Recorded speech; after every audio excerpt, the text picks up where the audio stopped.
Okay. Welcome to Pandora's Awareness Podcast, a place where we collect stories and circulate life-changing wisdom. I am your host, Asher, and our guest today is Adaeze. I think I got it right.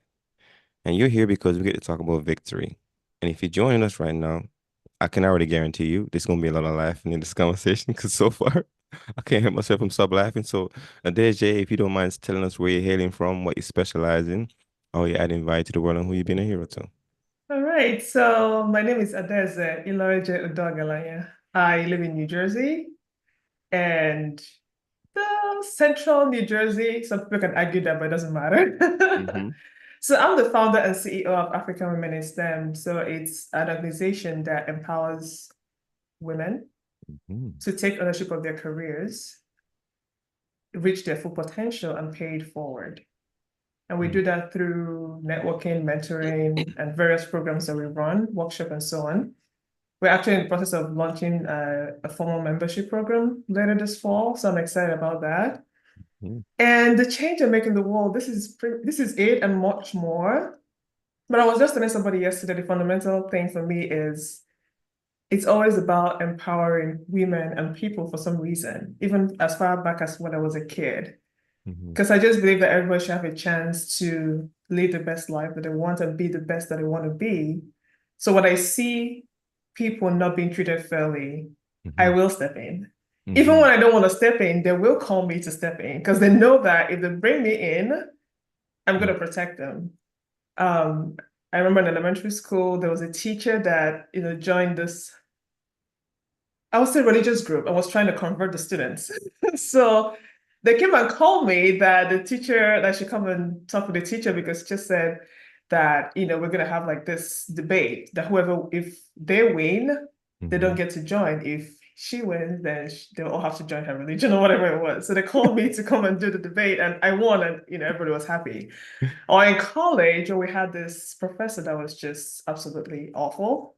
Mm-hmm. And there was something he wanted us to do, and I was like, we're not going to do it. Some people were scared and so on and so forth. And I came to the department one day and they were like, how the guy is looking for me because apparently he heard that I said I wasn't going to do it. And some people said they were not going to do it because I said I wasn't going to do it. So he Mm-hmm. wanted to talk to me and all that. I mean, he ended up giving me a tough time in that course, and everybody felt really bad, but it was more like one of those things where they felt that if I was there, everything was going to be okay. So with African Women in STEM, it's stemmed from my experience in my career of getting to senior levels and realizing that it wasn't just about being the smartest, doing the work, and moving on. There was a lot of politics and cultural things that I did not anticipate were going to happen. I didn't have anyone that I Mm-hmm. could ask, how did you make this happen? Because, of course, I was always the only one that looked like me. And even if there were women, there were so few. So, not having that, I decided to be that person for other people. I started mentoring, and then in that process, I realized that what people wanted more was a community. So I built that. So we've been meeting regularly since 2021, pretty much at least once a month, twice a month, doing different things. But I wanted to provide us, well, I'm using this one now because someone said it, that provide a safe space where people can learn and be themselves.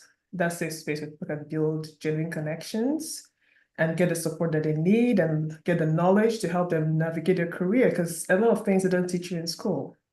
Mm-hmm. So I'm kind of bringing like a different take on what it means to build relationships because I'm extroverted to a point that I will go to places, I'll go to conferences, I'll join organizations, I will lead things because I wanted to meet people and build relationship, but it was always never the right place for me because they talked about things I wasn't interested in. I couldn't really be a part of the conversation in so many ways. So it felt like a struggle.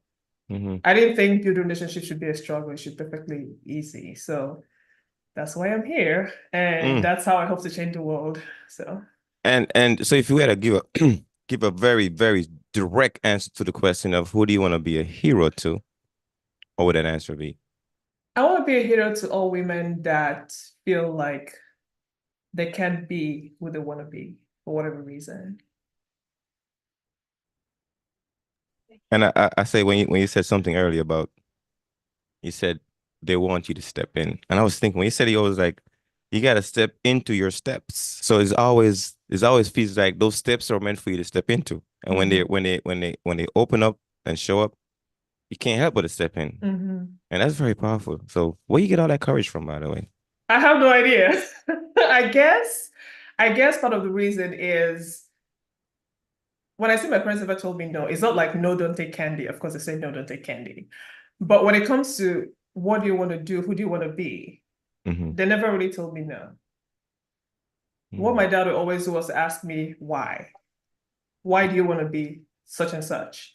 And then I will have to have a reason because if I don't, he'll be like, go think about it, go read about it, and come back and we'll have this conversation. So there was always this thing of, okay, if you want to be something, why do you want to be that? Mm-hmm. So I just felt that all I needed to do was to understand the reason why I wanted to be that thing, and then I could just go be it, you know? So I guess having that, and I think when I moved to the United States to go to school, and when I started having all these experiences in my career, Mm-hmm. knowing that my family thinks that I'm the best thing since sliced bread. I think, to be honest, I didn't really consciously think about it, but now in retrospect, I'm realizing that that was probably the thing that just made me keep going because I was like, the people that love me think I'm awesome. I don't know why you don't see that. Mm-hmm. So it wasn't. I've had time to do some sort of reflection. I realized that that's what it was, but that's the thing that actually gives me the courage and keeps me going.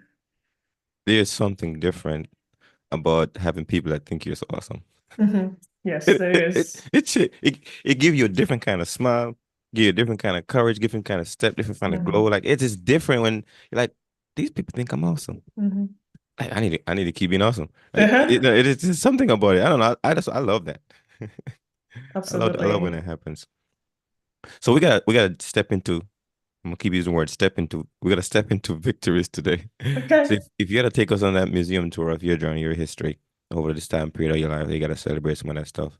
And if you gotta go and take a few stops, show us a few stuff in your past, what would some Hmm. of those victory be that you want to celebrate?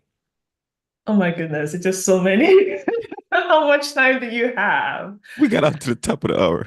Oh my goodness. So, I guess I've always had something to celebrate.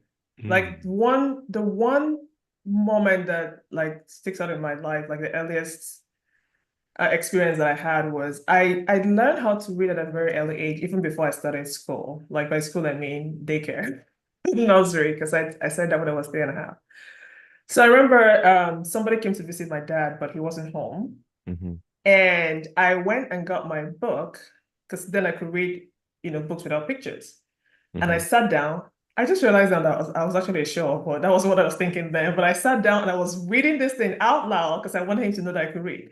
And then he said, how old is she? And my mom told him, I think I was probably 3 or whatever, 2.5. And she was like, and she can read. And I remember feeling, thinking about it now, I'm like, I was less than 3.5 because I started school at 3.5. So I was like, what was going on in my mind that I really wanted to show that I could. And Mm-hmm. then when he acknowledged it, it was like, oh my God, yes, I Mm. achieved the goal and now I can go. Wow. So that Yeah, was, This that is was, this is beautiful when you say something. I wrote it down to you. I always have something to celebrate. Mhm. Not a lot of people can say that. Oh, Right? really? Because they don't think so Yeah. much about themselves. So when you Hmm. when you say that I always have something to celebrate, that is very powerful because if we all think that we always have something to celebrate and what those celebrated things are, then we can really measure our gains. And sometimes we Hmm. don't feel like we have gained anything because we haven't really measured it. But then you can go all the way back to 2.5, 3 years old, and like I can remember something to celebrate. I'm telling you Hmm. right now, I can't remember my childhood like that. I can't. But you can, so it's crazy. So I got to work with you right now to figure out Okay, what cool. else. Okay, so we had 2.5, 3. What is All the next right. leap? The next sleep was, I think, I'm going to say this because I mean, it's like something that happened because I remember you have to be 5 to be in kindergarten. I Mm. wasn't 5 yet. And they were very strict about it. And I remember my dad was like, you cannot keep this girl back, da da da da da. Long as I the story, they let me get into kindergarten and I wasn't 5 yet. So I think that's something that's cause to celebrate, Well, right? yeah, so congratulations. Definitely, Your kindergarten started way early on. Yeah, You was I you was know. kin you was kindering before your garden. Oh, oh my goodness, that is so hilarious. Yes, whatever that means, yes. Yeah. No. Wow. Oh my God. Oh my goodness, that's Mm. one. And then I think I remember a moment, this was probably like again, there's just so many, I don't even know where to start. But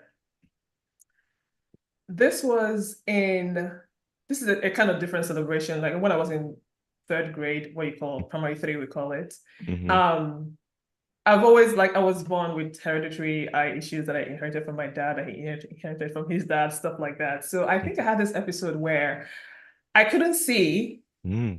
the board, and I don't, and it was so bad that I will actually go to the board and copy the questions, and it Mm-hmm. will still be wrong. Mm-hmm.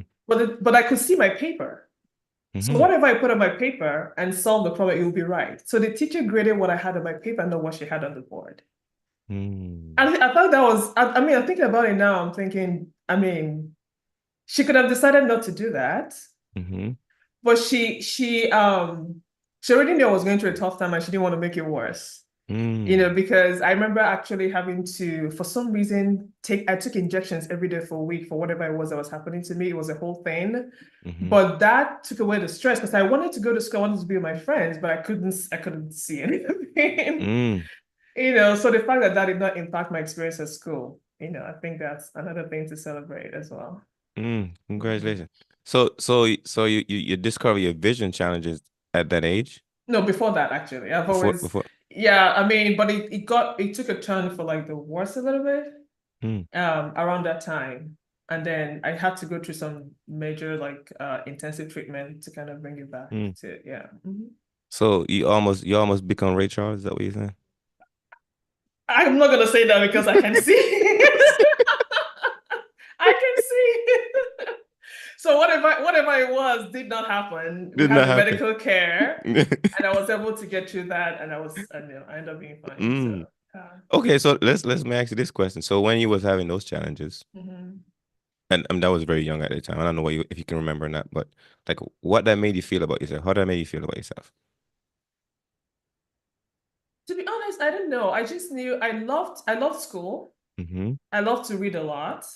Mm-hmm. And I just didn't understand why I couldn't see. I mean, I was 8 at the time, so it was like one of those things where like I don't understand what's happening to me, and now I have to go to the hospital, and now the doctor says I have to take all this medication and do all these injections and whatever the case may be. But I think the way it was handled at school and at home made me think less about what was happening to me and Mm-hmm. more about like this is gonna be over at some point, right? And I'll be Mm-hmm. fine. And to be honest, now I just remember that. But the truth is that I don't even know. I can't remember how long it lasted, but I remember that it was over, and I Mm-hmm. was fine. So I didn't have any lasting negative. I don't even think I had any negative feelings then, except the fact that it was actually very uncomfortable, and Mm-hmm. the treatment was a little bit uncomfortable and painful. But I don't remember all of that. What I just remember was the fact that, you know, um, the way my teacher and my parents handled it was, Mm-hmm. the doctor was like, I think they did a really good job of making me not focus on myself. I'm trying to see if I can tie this to your work because I'm listening to you right now, and you work with women, and I'm assuming sometimes they have difficulty seeing their vision, they Mm-hmm. have difficulty seeing the things that they value and they want to do, and then you say, okay, I can create the environment to make you feel great about yourself because you like I know it's gonna be over, and I can help you get to the place where it's over. So now Mm-hmm. if you gotta tie that back into that moment in your childhood where you're like, okay, I was having one of the most difficult things, but then my parents and my teachers, they were so supportive. They had the right resources. There was the Mm-hmm. right language they used. I know I feel good. I didn't have to worry too much about it because I know Mm-hmm. it's gonna be over because I'm being taken care of. So how you tie that into your profession right now? How you tie that I mean, I think you space? said it perfectly well. There's a lot to be said about not doing things by yourself or Mm-hmm. alone and never being alone in anything. Because to be honest, that's one thing I've always lived by. Why do you have to do this by yourself? Even when I was a kid, even when I was in college, like I just took it upon myself. If I understood something, I'll teach everyone. Mm-hmm. I'll hold classes. I'll do whatever it takes. If I'm studying and I'm stuck on something, I'm like, I'll just go find somebody that understands it well, and I'll be like, okay, I'll study this part, you study this part, and we get together and figure it out. Mm-hmm. So I think maybe now that you said it, maybe that was also part of the reason why I feel like, why do you have to make this a very complex and difficult situation? Why do you have to keep it to yourself? Mm-hmm. Because it's so much easier when you have people that are willing and that are ready and want to. Mm-hmm. help you be better, to let them. Mm-hmm. Now that we're adults, it's up to us to kind of like find those people. And then Mm-hmm. when those opportunities come, to take it. Because, I'm going to fast forward a little bit because part of the reason why I do the work I do Mm-hmm. is, like right after I got married, being a mom and all that kind of stuff just kind of took Mm-hmm. over my life. And again, because of who I am and the way I was raised, I believe I'm going to get what I want, I'm going to get. And Mm-hmm. I'm going for all these things, not realizing that being a mom is a lot, you know. And then I was pretty much doing it all, and not knowing that your life has changed. So it's okay if you change the way you approach problems. But I was still approaching problems like I was a single person with no other person's abilities at all. And eventually, when I saw the lights, I just realized that, oh my goodness, all my friends are like me. Mm-hmm. And that life doesn't have to be this hard. There was this thing about where you're like, you know what, I'm just gonna focus on my kids, I'm gonna focus on my family. I can't do the things that I want to do, but it's okay Mm-hmm. because I'm making this sacrifice for the people that I love. But the reality of life is that you're losing something, you're not complete, you're not completely yourself. So whatever you think you're giving your family is not the best that you can give them. And when I realized that, I was like, I want this for everyone, but I also know that I can't go and tell them because we are like strong women. We're like, oh, I know, I got it, I got it. I know what I'm doing. It's not Mm-hmm. affecting me. I'm okay. Other people, maybe me, not so much. So I think it was one of those things of realizing that, oh my God, all my friends are like me. Mm-hmm. All the women I know are like me. And there could be so much more. You don't have you can do all those things and still take care of yourself, and it's Mm-hmm. okay. um and I was like, this is what I'm gonna find a way to get the message to them, and help them prioritize themselves a little bit more, because that's one thing we don't do very, very well. So it sounds like you figure out the solution to never try to make a two-person job a one-person job or a three-person job a one-person job. You realize that a two-person job needs to be two-person job. So let me go Mm-hmm. figure out how I can build a community, build the right kind of network around it, and figure out, okay, how do we tackle this thing and still enjoy life without Mm-hmm. feel like we are doing this thing, carrying this boulder by ourselves. So Mm-hmm. that's some, I don't know, I think you found your purpose, my friend. Thank you. I Yes. think I think I have. Yeah. I think I have. Yeah. Yeah. I'm always going back to the same question, the why piece, because why is an acronym when I think about it. What Mm-hmm. hurts you or what helps you? Mm-hmm. So then you gotta figure out how do you find a way to tie that to everything. If Mm-hmm. somebody's going to something like, okay, all right, this one hurts me, I'm gonna tell everybody about it. This thing helped me, I'm gonna tell everybody about it. But it's always a job of telling and Mm-hmm. sharing. So you can't help but to tell what hurts you, what helps you. Mm-hmm. And That it is sounds so like, true. yeah, you have found your thing. Yeah. So tell me about this organization some more. So if somebody listening, like, okay, you've been talking about this thing you've created and want to know what that Garden of Eden that you've created. What is that? Tell us about it. Oh my God. I mean, I have such a big vision.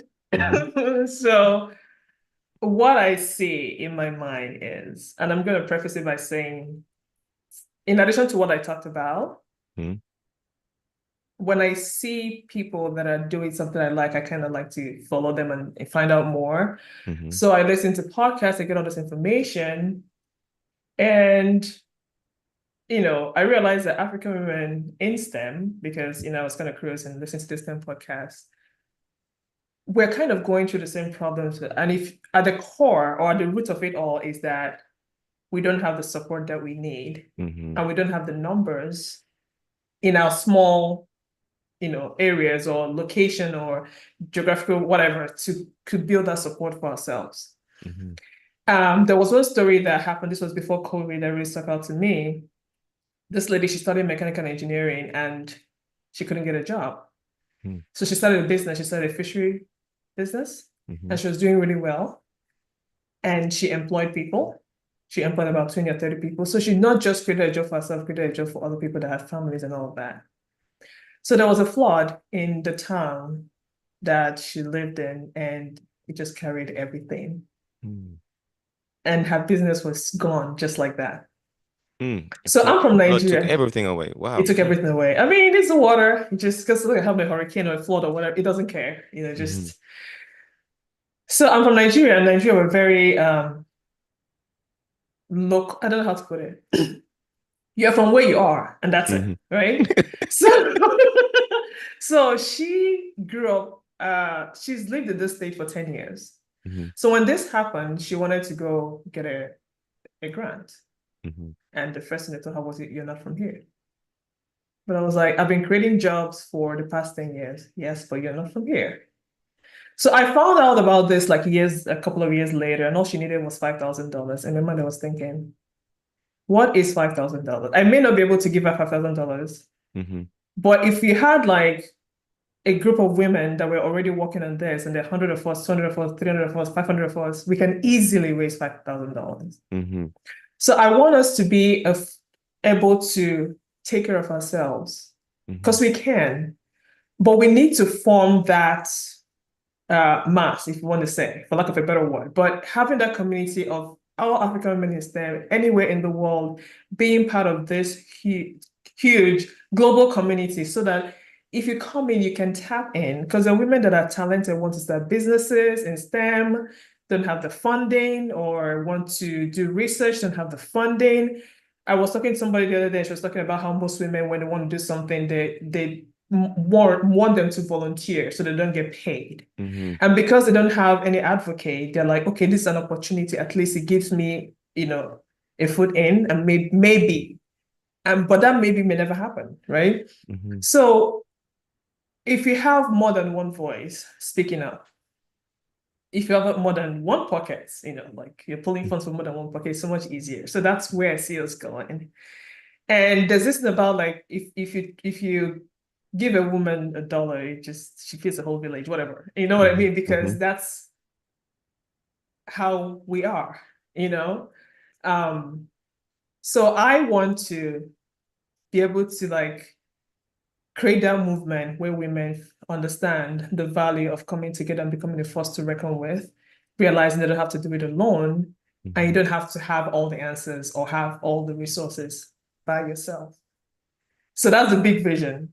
Mm-hmm. Now, what we do right now is one of the things I realized, from my experience and talking with this women for the last 3 years is we're very smart because if you're in STEM, engineering, medicine, whatever, you're already, Mm-hmm. really, really smart and talented because it's difficult to get into those programs. It's difficult to stay in those programs. It's difficult to get a job in those fields. However, for some of us that decide later on in our careers that we want to get into leadership, that's where we have a problem because generally people in STEM, male or female, regardless of your race, whatever, sometimes we're just so focused on the technical stuff, we're like very, very smart, and sometimes we feel that that will just translate immediately to leadership and management and things like that, but it doesn't necessarily translate. But for some people, they have the opportunity of the benefit of the doubt. For us, most times we don't. So you get pushbacks like, oh, you don't have the skill, go fill the gap. I don't think you're able. I don't think you can. This is not the time for you. I mean, all those things. So like, if you had a strategy and a plan and you know this is where you want to go, the truth is that there's some things you would have started working on, 5, 10 years even before you get there. Mm-hmm. So I didn't have anybody that told me those things. And when I was talking with my friends, they didn't have anybody that told them those things. And we all landed at the same spot. I was like, this is ridiculous. I'm sure there's somebody that has gone through this before, Mm-hmm. understands it, that if we had a community where we talk to one another, you can figure this out 10 years before you need to and have a Mm-hmm. plan. So I'm focusing a lot on leadership development. Mm-hmm. I'm focusing a lot on people having autonomy over their careers, Mm-hmm. not being okay with taking whatever is given them, realize that they can get more, they can ask for more, but it doesn't just happen. You have to have a vision for what you want. You have to have a plan for what you want. You have to have a support to do what you want. So that's what I'm working on right now. That's pretty much it. So anybody that wants more, I keep saying it, if you want more in your life, in your career, this is a place to get more. Mm. I'm gonna tell you something you said that sticks out to me. You are where you're from. And a lot of people don't know that Nigeria is the smartest place on the planet. the people of Nigeria are the smart. Like I was reading this statistic about it. It's like Nigerians are the smartest people on the planet, literally. Really? Yes. Even I think it Really? was even if there was, it was I think it was some study from the UK, one of those colleges, whatever. It was like, Hmm. yeah, the, everywhere in the world, the Nigerians go to school, they are the smartest in class. Hmm. And I was like, where's that come from? Where's that come from? Like, yeah, you guys for some reason I don't know how you guys where you guys get that brain from. Well, that brain is very valuable. It's been changing the world. So I can only imagine some of the stuff, the ideas you got tinkering in there, trying to get to work too. So Yeah, yeah. exactly. Thank you for saying that. That's Mm-hmm. great. Thank you. It is the truth. It is the I truth. mean, like I haven't read that because again, like to your Mhm. point, now that you said it, there's some things I just take for granted, right? Like Yes, yes. because I tell my friends, you guys don't have a problem with doing it. You Mhm, seemingly succeed in your career, but if mhm, you tell yourself the truth, you're only doing 20 or 30% of what you're capable of doing. mhm, So that means you're allowing somebody to suppress 70% of your genius. mhm, I don't care if you're making more money, I don't care if you are in a position, but I see these people outside of work, they're up here. mhm, At work, they're down here, even though they seem to be successful. mhm, But that's the thing about I can't express myself fully here, so I'll just do whatever they want, and I'll mhm. find somewhere else where I can express myself fully and be awesome. But can you just bridge that gap and be awesome outside and in whatever career that you choose? And that awesomeness ties back to you was talking about you have people that think you're awesome and great. Mm-hmm. And if you have a community, a lot of people that just think we are awesome and great. Mm-hmm. And there's no not awesome and great people here. Everybody's awesome and great. And this Mm-hmm. is where you're awesome at. This is where you're awesome at. And this is what you want Mm-hmm. to do to be more even more awesome. We can support Mm-hmm. you. But once that billion people have that, like, the power of communities make a lot of difference. Because in my background, I did 22 years in the United States Army.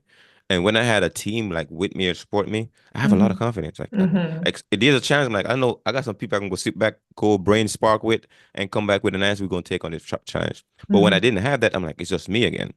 And when you just you again and you against the world, then that's a losing battle. You're gonna lose. You know what I'm saying? If Yes. you just you against the world, but when you do is I have more people to go with me against, I can do something. I can make an Mm-hmm. impact. So what Mm-hmm. you're trying to create here is having a community of people that are, and we have the means for easy, quick communication. So that means problems don't get to like sit around and just if bother people. No, we gonna bother that problem out the door, right? But we have the tools to do it now. So I love what you're doing. Yeah. Thank you. Thank you. Mhm. You wrote any? Have you written any book yet? I know you got It's a lot of books the behind you. funny thing. I was a self-proclaimed fiction book writer. Even Mm, though I mean I wrote books when I was a kid and my mhm, dad published it. My uncle had a publishing company, so they published the launch. I made some money, whatever. mhm, But I've always thought that I never wanted to write like a nonfiction book. So I was like, I'm mhm, gonna write fiction. But now with what I'm doing, like since the last year, people have been telling me you have to write a book, have to write a book. I have mm, book ideas swimming in my head, and it's definitely mhm, something that I'm gonna do pretty soon. mm, However, I gave a mhm, TEDx talk a few mm, months ago, and it came out 2 weeks ago mm. on how embracing your cultural identity is key to unlocking your potential It is. in STEM. And it's based on my experience and experience of other people. But the truth is that your unique identity, you need to stop seeing that as because you're in certain circles that make you see that as a problem or a disadvantage. For Mm, me, when I decided that, you know what, no, it's not. Well, and with the help of my family, figured out things change for me. And when things change for you internally, mhm, all of a sudden things will change externally because mindset is everything. When they say mindset is 80%, it is. mhm. And it was as if I was now beginning to attract the right energy, the Mhm, right opportunities and so on. And I was able to repel, like if things are not making sense, I don't have the patience to keep doing it. So that's why I'm like, you need to lean into that thing that makes you you because it's a superpower and mm. nothing less. Yeah. You know, you're right about the mindset piece, but even though people don't recognize it because mindset is the most free content you can find out in the world. It's like it's everywhere, right? Mhm. But so people see it and they don't take it seriously or they take it for granted. But then when you need it, you're like, oh my God, you actually need mindset. But they don't recognize that. Like so Mhm. you think you want something tangible, but at the end of the day, you really, really want mindset shift. But then so most time we gotta sell them what they want and then give them what they need, so to speak. Yeah. Because we know they need mindset, but if we tell you up front you need mindset, you're like, I seen all this stuff all over the place. I hear it every day. But then when you get in that place, you're stuck. And you Hmm. realize that what's gonna get you unstuck is simply a mindset shift. Hmm. And I had to learn that for myself because every time you go into one identity, you're gonna get stuck. Because the reason why mindset is so key, and because you often get stuck because we're always gonna set some kind of ceiling, Hmm. and eventually you're gonna run up against that ceiling, and that's the mindset block. And then you're gonna need a new mindset to unlock that to go to a next level. But Hmm. oftentimes that's what people experience. They don't understand it. Like, yeah, you're gonna stuck no matter what you do, and you're Hmm. gonna need somebody that's been ahead of the journey or something, a new perspective to get you unstuck. Then you go Hmm. again to the next phase, you get stuck again. Then you need, oh, I got a bounce idea of somebody else to get unstuck again. But sometimes we don't see the importance of having community because that's what community is there for. Because it's like electricity. Without the Hmm. negative and positive, there ain't no spark, right? So you need a community to get the spark going. Once the spark is going, you're like, oh my God, I see something different now. So the Yeah. back and forth is important. So we need community. But if you're by yourself, a rugged individualist by yourself, you're gonna be Yeah. stuck. You're gonna You're be gonna be stuck stuck. Yeah, forever. forever, forever until you meet another human. Like, okay, all right, this is what I'm thinking. Yeah. Because you can't see yourself. Mm-mm. And even so, it's like even when you look at the mirror, you're not seeing yourself, you're seeing a reflection of yourself. Mm-hmm. So it's not even the true picture. No, So you do need somebody else, that's why we need people. you have to have the wisdom to choose the right people in your circle. Choose right mirror. Yes. Choose the right Yeah, mirror. Exactly. choose your right mirror. Yeah, and STEM. So if you gotta break that down for us, the STEM piece of it, how you gotta break that down? So that's science, technology, engineering, and math.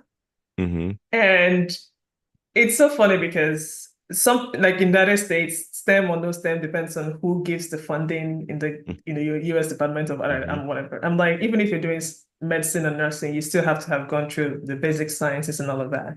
Mm-hmm. So I look at people that are in STEM careers, especially. Mm-hmm. That's my focus. I do some giving outside of that, but my goal is because that's what I struggled with. I don't want anybody to be pushed out of their careers because of what happens, because that's generally what happens. Mm-hmm. You get into senior levels and you don't get promoted and a lot of things, so people just leave. Mm-hmm. I want people to have the option of leaving or staying. Mm-hmm. So my goal is to help people stay in their careers if that's what they want. And if they want something else, then they have the tools to do that. So that's my focus. And then another thing I do is that I do know that in STEM, there's so many things to work on. So I call myself a collector of people. It doesn't sound so good, but hear me out. Like whenever I see somebody doing something absolutely amazing, again, to my point, I don't have to do everything by myself. Mm-hmm. I'm like, I already know the things that I would like to have, but I don't want to do. So when I Mm-hmm. see somebody that is doing that, I'm like, oh my goodness, she's doing this. She's somebody that if somebody comes to me needing this, I can point them to in that direction. Mm-hmm. And if because I can approach anybody, Mm-hmm. but sometimes some people might be scared of me, so whatever. So I just, Intimidated. so I'm just assuming. That's me assuming. They may Mm-hmm. not be, but if it's in Mm-hmm. person, it's easier. But if it's like online, I kind of like follow the person around, like do the whole like comment to their posts, reach out Mm-hmm. to them, connect with them, and things like that. And then I come in with my ass like, hey, you're awesome, and I think we should be friends, because I see the value in building those relationships. So. And then also what I do is that I'm a great connector. Like if I'm Mm-hmm. talking with somebody and they're saying something, Mm-hmm. already I'm thinking of all the people I know that need to meet, Mm-hmm. and I immediately make the connection. Because I'm like, why in the world would you be trying to figure this out by yourself when there are other people? So everywhere I go, when I meet people, I'm already thinking, this might be somebody that I need to know. I don't know why I need to know you now, but Mm-hmm. I'm sure I'll figure it out in the Mm. future. So Have you heard about that book called Who Not How by no. Dan Sullivan and Benjamin P. Hardy? Yeah, Mm-mm. it's called Who Not How, and you're talking about the same thing right now. It's a concept around a lot of us struggle because we are always thinking about the how when we Mm-hmm. should be thinking about the who. Mm-hmm. Like who has been doing this thing longer than I have, so I can turn this thing over to him. Mm-hmm. But Mm-hmm. it's another way of looking at delegation because delegation was always seem negative, but it was saying that it's not delegation. Like you're giving this project to somebody that's way better at it than you. Yes. like, oh, this guy has been practicing this longer than I am. I know he's gonna think about it a lot more easier than I can do. I need to talk to Yes. him. Mm-hmm. And oftentimes we don't think that way. We always think about the how first, and the how first normally paralyzes us because you look at I gotta learn probably another 10 years of education to figure that thing out. Right? Yes. You don't need you need to cut off the how right there. Like I need to find who. Like Mm-hmm. who's been doing this thing longer. So the Mm-hmm. specialization thinking as far as like, hey, I want to do this thing. But the first thing come to mind is who have been doing this thing longer than I have? Like who has Mm-hmm. done this already? I need to find that person first. That's my first step is to find the who versus trying to find out the how. Mm-hmm. And Mm-hmm. that's a big change. So you might like that book, by the way. I'm gonna read it, honestly. Yeah, I'm gonna it's an because incredible book. yeah. Yeah, yeah, Mm-hmm. it's a very Yeah. awesome book. Changed my life. Changed my Oh, life. really? Oh, wow. That's Hmm good. I'm gonna read it. See all the books I have. I haven't read all of them, I but I like I to display it. I blame my kids, okay? They're the reason I haven't read all of them. I'm just saying. I blame my kids for everything. So. I'm gonna tell you because I know you started reading for a long time. So, but I didn't start reading until I was 35. Mm. Can you believe that? Because I had no I don't know space. how that's possible because in Nigeria, even if you don't like reading, they will make you read lots of books in different courses, and you'd had no I mean, choice. I read the school books that I read what I need to read in school books, right? Yeah. But it was never like, oh, Asher, I'm gonna take this book and sit down, I'm gonna go read it. I mean, the only book that Oh, I read was the yeah. Bible, right? Mm. But other than that, nothing. And I was like, Mm. when I was looking, I was like, the whole time, I've never read a book from cover to cover but the Bible. I gotta change that Wow. story. And then I set out on a journey to read 100 books a year, 1,000 books in 10 years. It's Wow. 2016. I'm on year number eight, 800 Hmm. plus books done already. Wow. And it's been life changing. So now I'm like, I'm addicted to books. Books, oh wow. I'm addicted to books, and I realize like, well, I've been missing out so much of my life. So now I'm like, encourage everybody, you gotta go read because the growth that happened between 2016 and now, Hmm. it's a lifetime. Like I've done most learning since that time than I've done the rest of my 35 Hmm. years of my life. Hmm. And I was like, oh my God, so much stuff is like so much stuff was out there that we just don't know about, but people write them in books. That's the only way you can record things other than audio and stuff like that. But Yeah. that's the easiest form. But then once I start doing that stuff, I start seeing something. I start writing too. I start writing books myself. And it Mm. started I shifting a saw lot of that. You things. said you wanted to write how many books? 86 book by my 86th birthday. I was Yeah. like, Mhm. okay. Uh, yeah, I want to see that. I want to see that. But But here's the thing. it scared me for a little bit. I was like, uh-oh, do I want to meet Mm, you? Because you're going to make me feel like I have to go write 86 yeah, books. put pressure on me. Don't put pressure on me, please. I'm trying to write the one. But Adaeze, this is something. Adaeze, right? Adaeze? Yes, Adaeze. yes. This is something that switched my mindset. Hmm. So I first thought about one book, but then it was got very hard. But I decided I'm gonna do 86 book. It shifted everything I was thinking about books now. Because I was listening to this one rabbi who was talking about he was getting an interview and they asked him, so how were you able to write 80 books? Because by the time at his age he wrote about 80 books. I was like, Hmm. how were you able to write 80 books? And he was like, I just write the one story 80 different times, 80 different ways. I was like, Hmm. ah. He was like, "Oh." So I'm like, okay, I can pull that off. So I'm like, 86 books. So I can write, okay, I'll figure to write stories 80 different ways. So now I'm Hmm. just sitting on that journey now because after that, my brain opens up. So I stopped thinking about writing the same way. I'm thinking about like the who now. Like who can help me do all of these things? Like whose Hmm. story can I bring into my books and so forth and so on. And that Hmm. shift my mindset. So I realized the power of setting big goals because big goals, you cannot think about yourself. You Hmm. gotta think about other people. And that Yes. made my shift for me. Yeah. Yes. Yes. Oh wow. I can't wait. Do you Mm. have yeah, I mean, this is awesome. Okay, but I'm My not gonna life, write 86 books, but I'm gonna try to read as many of your books as I yeah, can. yeah, yeah. My last book was called Two Suitcases to Success. It was my story. This is the other thing. I just it was very hard because like writing about yourself, it's like very challenging, by the way. So I don't Hmm. know if when you decide to write your story, I'm sure it's probably gonna be a beautiful story, like this awesome tour that museum that you have put together so far. Hmm. And but when I start writing my story, I realize the power in it because now it makes me feel a lot more empowered. Because this question I was talking to a friend today, and we was in Toastmasters. We was talking about like if you had to spend your entire life speaking, what is that one thing that you have never said? Hmm. And then the other part of that question was if you had 1 minute to speak on your last breath, what would you say? And then we was playing back and forth between the two. And then she was like, the thing that I have never said was my story. Hmm. She been speaking her whole life, but she never really been speaking about her story. Same thing. A lot of us, we've been talking. I've been talking for 44 years, my friend.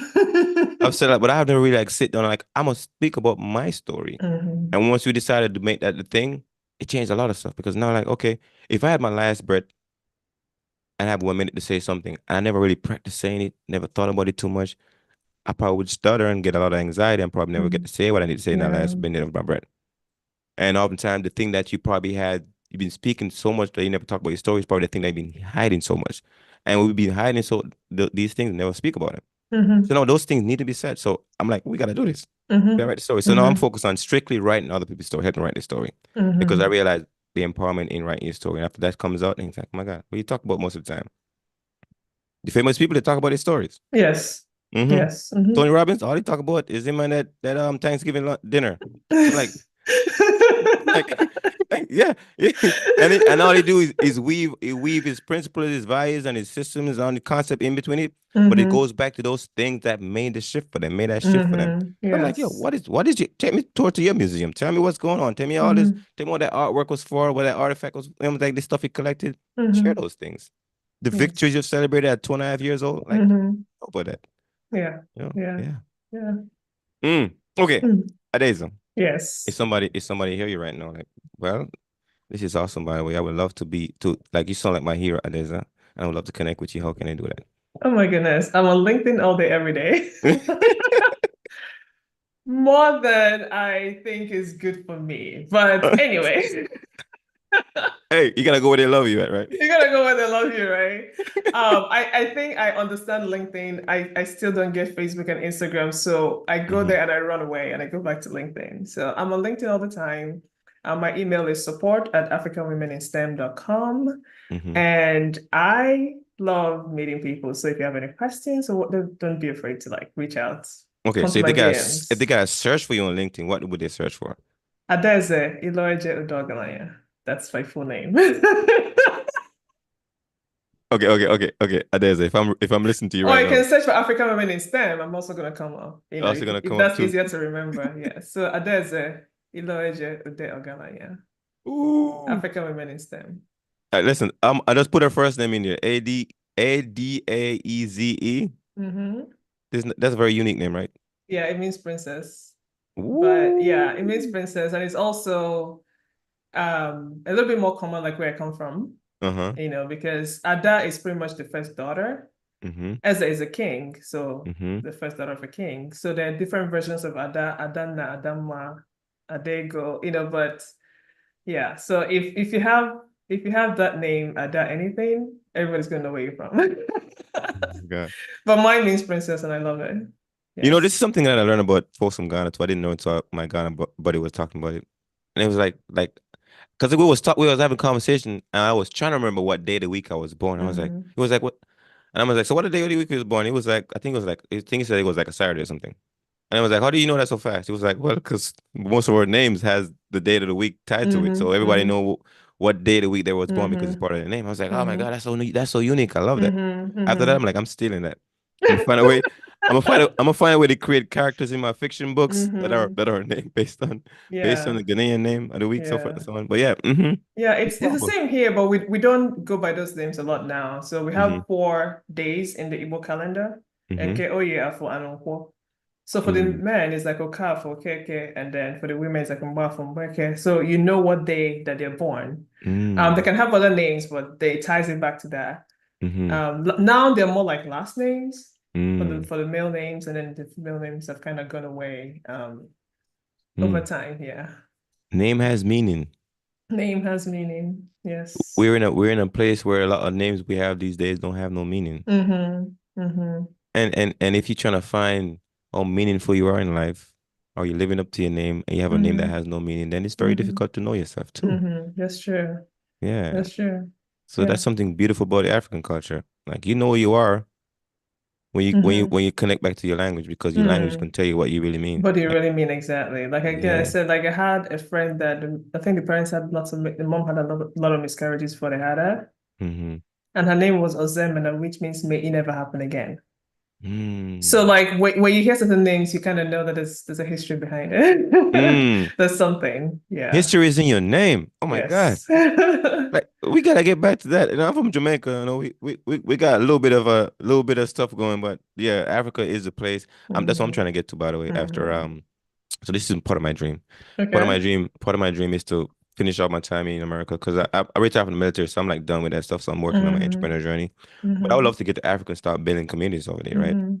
And since I have like my military background, I was thinking I could rally all of my melanated brother that retired from the military as a military. Let's go over there to Africa and find a way to connect, build community, help them protect their resources because we have some way Mhm. of thinking about the defense system, so forth and so on. Mhm. Just kind of find a way to Mhm. do that piece and encourage leaders and kind of build their confidence because oftentimes I know that's the thing that when you don't understand certain kind of technology, you feel like Mhm. it is fine. You don't really see like, oh, these people don't really have the monopoly on you. They just make you think they do, but they don't. Yes. They think they are so advanced or anything, but they don't really. And we get other people to start thinking that, then we can start protecting our resources. Yeah. That's absolutely good. Let me know when you're heading back out there. Yeah. So I For gotta figure sure. out But where that's a I'm gonna different start. angle that I've not Hmm seen. I've not heard before either. Yeah. So I would to show you my vision board, but it's it's massive. It's massive, but I'm thinking about it. So I'm building up my resources now. So when that hmm time's come, I can work from anywhere and just kind of start tying the right people together, find the right Yes. network. And like you say, you were connected, I'm a connector too, big time. Yeah, When that's you was thinking about like, I'm always doing the same thing. Like, how do I connect with yes. people? Because I hmm already see their spark here and so forth and so on. Yeah. Yeah. Yeah, that's good. There's okay. So so if you had to wrap up and give us your biggest takeaway or giveaway from this conversation, what would it be? Oh my goodness. I'm always curious, Mm, right? I live with curiosity. Like when I go into things, I usually don't have any expectations. mm-hmm. And I allow myself to be pleasantly surprised. Hmm. Actually, put that So present. this was absolutely amazing. Like I could not have imagined this conversation if I sat down to imagine it.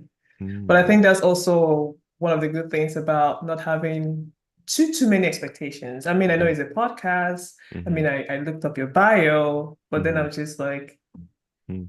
let's go see what makes him awesome. Yes, I love it. Thank you so much. And I got one more question that I want to let you off the hook with. It's the question is, what is that one thing or two thing when people do drive you crazy? What would that be? Not give people a chance. Mm, Like when you judge someone without getting to know them at all. mm, I'm like, why? mm, Because I mean, for me, I always give people 100%, and then they take away points by the things that they do. And I also feel it takes a lot of energy for you to decide that I'm just gonna not like somebody just mm, because. Because that means you have to remind yourself, this person, I don't like you, and then gonna not like. I mean, yeah, no. mm. Mm-mm. That is interesting you say that. They gotta deduct from it. Because it's important when you're building community and cheering people on because oftentimes people need somebody to believe in them like right off the back. I believe in Mhm. you. I'm a imprint my believe in you. Like I believe you can do the thing. And then if you want to make the deduction on your own, that's on you. But I'm a believe Mhm. in you. Mhm. And that's just very important when you're bringing people together because a lot of people don't believe in them. Mhm. And That's sometimes true. sometimes you gotta borrow other people believe in you so you can start believing in yourself. Yes. Sometimes you don't get that because sometimes we get that from our parents. Like they just transfer they believe in you and you're a kid, you just grow up and like, oh yeah, my mom loves me, cheering for me, and then I believe in me too. But then if you don't have that, then it's like, oh man, nobody believes in me. Very Mhm. difficult when you're in a community Yes. when you don't have that kind of community. Yes. That's true. Mm. That's true. Powerful. All right. Thank you. It's a pleasure, my friend. This And for is the folks, wonderful. yeah, and for the folks that are tuning in and checking this out, just go ahead and leave us a note, and connect with Adaeze. If she's a hero to you and you think she's an awesome hero or shero to you, you can definitely connect with her. And LinkedIn, she says, go check her over there. And with that, folks, any last word? Any last word? No, thank you. Mhm. And for anybody that's listening to this, I think Asha Asher, is yes. doing an awesome job. And if I think if you just listen to what he has to offer, your Yeah. life will be better for sure. Thank you so much. Thank you so much. I'm here to make people feel great about themselves. That's it. Mhm. Thank you. All right, folks. You tuned in to the Awareness Podcast, a place where you collect stories and circulate life changing wisdom.